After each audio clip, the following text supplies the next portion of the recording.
Сәлеметсіздер ме оқушылар? Сәлеметсіздер, ұстаз. Бармысың білім қуған балаларым, ақ адал кірленесің жағаларым. Адалдық білім егіз шамшырағын, лайым биік болсын бағаларым. Ем қуанып жатыр деген сигнал барады да, шын мәнінде сенің көңіл көтеріледі. Көтерілсе, осы әдемі көңіл күйлеріңізді сақтап отыра қойыңдар.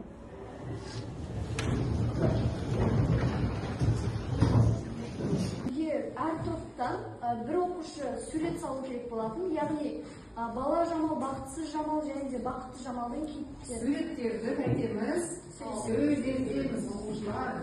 Бұрында біздің әрбіріміз, яғни әліпбиіміздің тарих бойынша біз бұрында арабша жазуды біліп.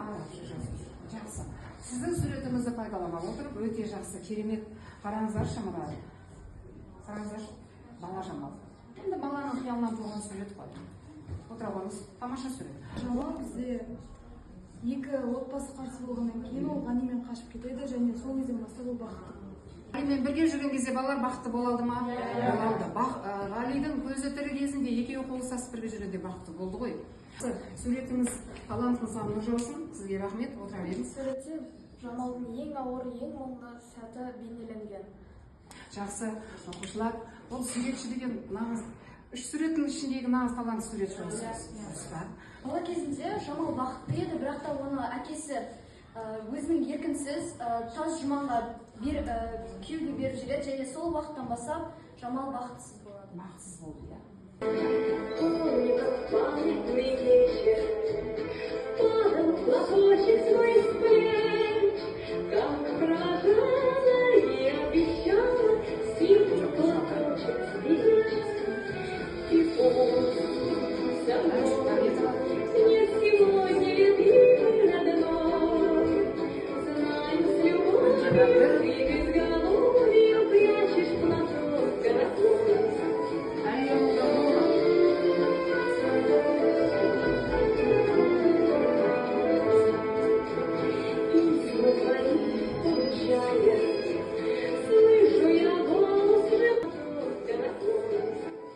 Осы батырлардың ішінен бір-бір батыр таңдаңыздар. Сол батырдың ротасы боласыздар. Сіздер кім таңдайсыздар? Бауыржан Момышұлы. Сіздер кім таңдайсыздар? Әлия Мұңғабылованың тобы. Сіздер Данышев па? Рахымжан Қошқарбаевты таңдаңыздар. Жазамыз. Аты аңызға айналған батыр. Жазыңыздар ма? Бауыржан Момышұлы туралы қызықты деректер өте көп. Сол қызықты деректерден бір 7 дерек айтайын. Негізі Бауыржан Момышұлы Жамбыл облысы, Жуалы ауданы, Мыңбұлақ ауылында дүниеге келген. Бауыржан Момышұлы әкесінің 53 жасында көрген бала. 3 қыздан кейін дүниеге келген, әкесі 53 жасында көрген жалғыз, яғни бір бала. Бала Бауыржан тай-тай басып, қаз-қаз басып жүре бастағанда, әкесі Момышты мінісі Момынқұл, оны алақанына тұрғызып қойып, киіз үйдің ішінде әрлі-берлі жүрген кезде ол құламай қағазды тік-тіке тұрады екен. Ол өзінің батальонымен немістердің қоршауында 5 рет қалған. 5 рет немістердің қоршауында қалған, бірақ одан 5-еуінде де қоршауды бұзып, аман есен батальоннан құтылған. Бауыржанның өзінің тірі бейнесін көру бізге қызық қой. Қызық, иә, әрине. Ал Қамышы, ата-ананың қайғысы, жардың мұңы, жетім-жетім ұлышасы. Әр айсымыздың басымыздан өтті. Мен өзім Қырғыз сырында тірі қалған жерлердің бірімін. Сол сұрапыл Қырғыз соғыста еліміздің талай саңлақ батырларының, ақылды ерлерінің қаза тапқанын мен өзім көзіммен қан майдан көрдім. шешем Бауыржан батыр, ол стратег, ол психолог, оның кәдімгі бүгінгі күнге дейін қонын жаймаған нақылдары бар. Күнін жоймаған нақылдары бар. Сол нақылдарды тыңдап көреміз. Содан кейін ол бойынша тапсырмалар береді, сондықтан мұқият тыңдаймыз.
сурет кітапханашылар.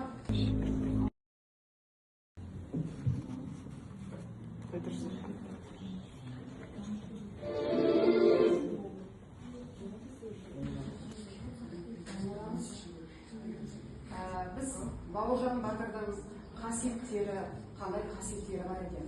Бауыржан Батырдың соғыста қандай ерліктері? Өте дана болған. Бір кезде соғыстан қайта оралған кезінде оның келін екеуі бірге тамақтануға қоғамдық орынға барады. Сол кезде басқа адамдар соған қарап, бауыржан момышұлына бір есі дұрыс емес адамды қараған кезінде бауыржан момышұлы өте ұқыпсыз жей бастайды. Сол кезде келіні неге өйттіңіз деген кезінде олар маған сайырмалыққа қарағандай.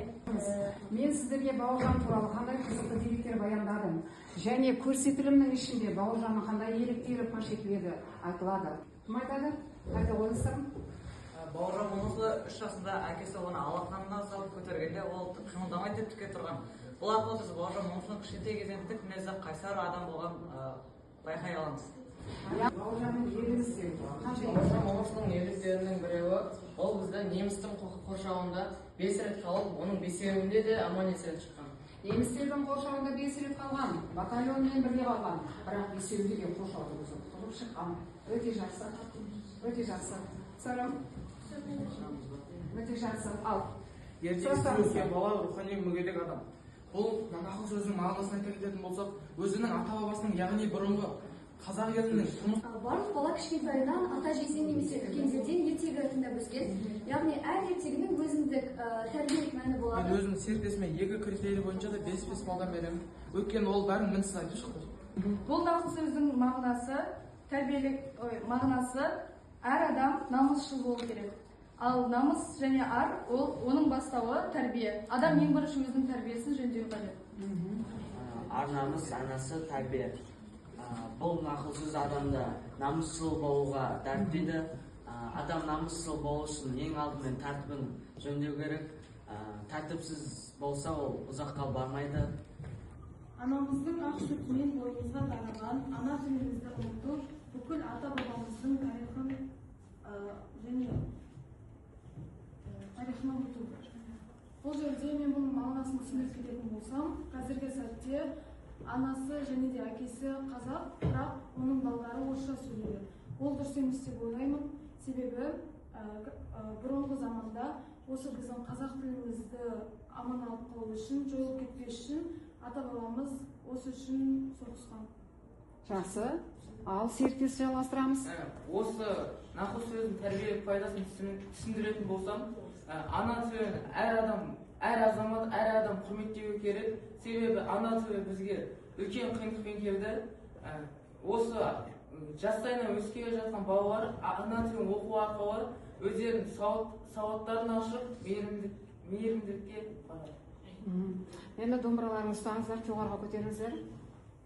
Бір-бірлеріңізге 2 критерий бойынша балл беріңіздер. Сіз бірінші беріңіз. Мен Алиханға бірінші критерий бойынша 3 балл беремін, ал екінші критерий бойынша 4 балл беремін. Сонда жалпы қанша пай болды? Салып қойыңыз. Ал енді сіз Шымырбек, бірінші критерий бойынша. Серіктесіме бірінші критерий бойынша 3 балл беремін, екінші критерий бойынша 4 балл беремін. Сонда жалпы қанша болды? 7 балл. Салып қойыңыз домбыраңызға. Ал Критерий бойынша 4 балл беремін. 4 балл. Екінші критерий бойынша интонация бойынша 5 балл.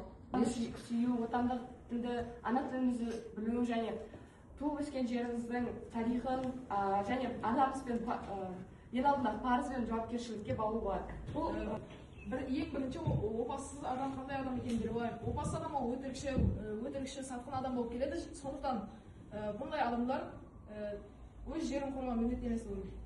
Мен Мұстафаға сыни пікір айтар болсам, ол берілген нақыл сөздің мағынасын ашып берді, бірақ интонация жағы сонымен мағынасын ашқанына неше балл? 4 балл. 4 балл. Ары қарай Және 5 балл. дыбысыға, интонациясына 5 балл. 4 балл десеңізші. 4 балл. Сөйтіп қанша болды жалпы? 8 балл. 8 балл. Енді сіз айтыңыз. Андай ақылдағы тәрбиелік мән ашқанына 5 балл беремін, ал интонациясын 4 балл. Жақсы, отыра қойыңыз балалар. Маған берілген тапсырма бойынша мен батырға арнап бір шумақ өлең жазуым керек болған. Батырлықпен көзге түскен бұл батыр, отан үшін отқа күйген ол батыр. Бауыржандай батырымыз бар біздің, адалдықты асқақтатып жүр батыр. Өте жақсы. Еңді оқу интонациясына Имранға мен 5 балл қоям. Өлеңді шығару техникасына, ұйқасына, тілінің байлығына мен 4 балл қоям. Сонымен Имран сізде жалпы қанша балл? 9 балл тұрсыз. Сәлеметсіздер ме оқушылар? Мен сендерге Атамара кітапханасынан келген кітапшы боламын. Және мен сендердің алдарыңа Ұшқан ұя Бауыржан Момышұлының Ұшқан ұя повесін ұсынамын. Бұл повесте бір нақыл сөз бар.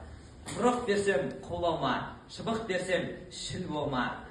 Бәрінен де шырағым, баяны жоқ ұл болма деген нақыл сөз бар. Бұл шығарма бізді отансүйгіштікке, ата-ананы құрметтеуге және адалдыққа баулиды. Сондықтан мен сендерге осы шығарманы оқуға кеңес беремін. Бүгін мен сіздерге Зейнеп Ахметова, яғни Бауыржан Момышұлының келіні Шуақты күндер атты кітабын жарнама болғым келіп отыр. Бұл кітапта бізді Бауыржан Момышұлының қамқор әке, үлгілі ата болғаны туралы көптеген дәлелдер келтірілген. Сонымен қатар біз бұл кітапта Бауыржан Момышұлының нақыл сөздерін байқаймыз. Дұрыс айтасыз, Бауыржанның өмірде өзі негізі нақылшыл, шешелер болған ғой. Оның ішінде Бауыржанның нақылдары көп.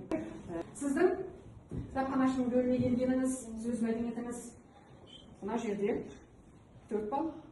Дұрыс па балалар? Дұрыс, иә. Ал енді кітаптың авторын, оның пайдасын насихаттағаныңыз 3 балл болып тұр. Сондықтан сізде жалпы балл 7 балл. Отбасынан басталады. Балалық шаққа саяхат бөлімін оқу, мазмұнын баяндау. Сол бөлімдерді біліп, оқып келеміз, ары қарай сол бөлімдерді оқығанымыз бойынша тапсырмаларды орындайтын боламыз. Ал бүгін мен қандай Бауыржанмен таныстым?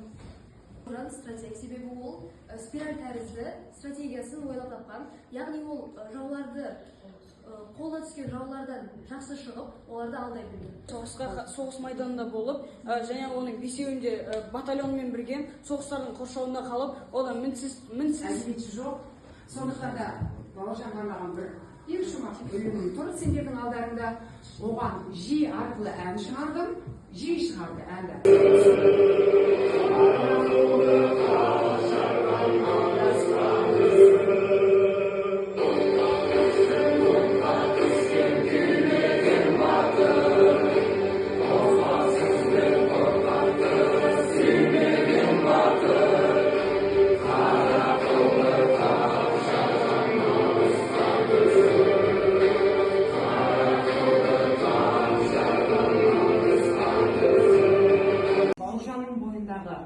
Мейлің оның бойындағы адами қасиеттерінде, оның соғыстағы ерліктерінде бойымызға сіңіріп, Бауыржандай батыр болуға тырысайық.